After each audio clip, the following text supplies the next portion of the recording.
सुप्रभात प्यारे बच्चों, आज हम हिंदी के लिखित कार्य में जो कार्य करने जा रहे हैं उसका शीर्षक है चित्र वर्णन।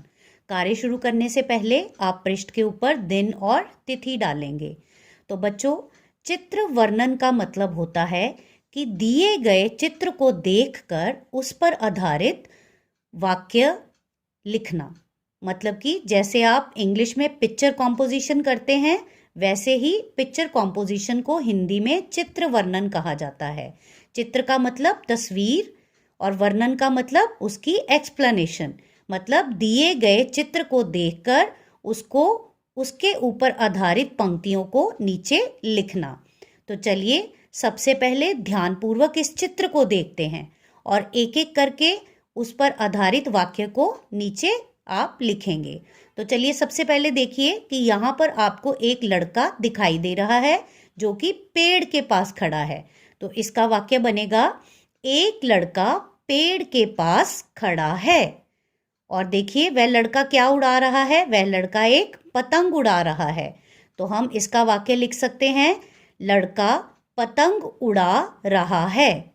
अब देखिए इस चित्र में आपको दिखाई दे रहा है कि एक चिड़िया पेड़ पर बैठी हुई है।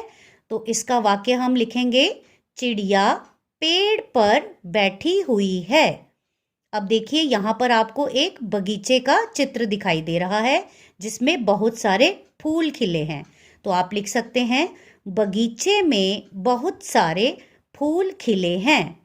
और उसके पश्चात देखिए एक तितली है जो कि फूलों पर मंडरा रही है। तो इसका वाक्य आप लिखेंगे, एक तितली फूलों पर मंडरा रही है। और फिर देखिए आपको आसमान में सूरज दिखाई दे रहा है। तो आप इसका वाक्य लिखेंगे, आसमान में सूरज चमक रहा है।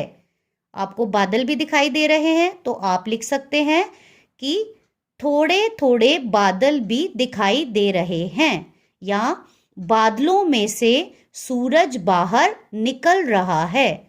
तो बच्चों, इस प्रकार से आप इस चित्र को ध्यान से देखेंगे और इस चित्र को देखते हुए इस पर आधारित पंक्तियां आप इसके नीचे लिखेंगे। तो इस प्रकार से आप चित्र वर्णन का कार्य अपनी कार्यपुस्तिका पर करेंगे। धन्यवाद प्यारे बच्चों।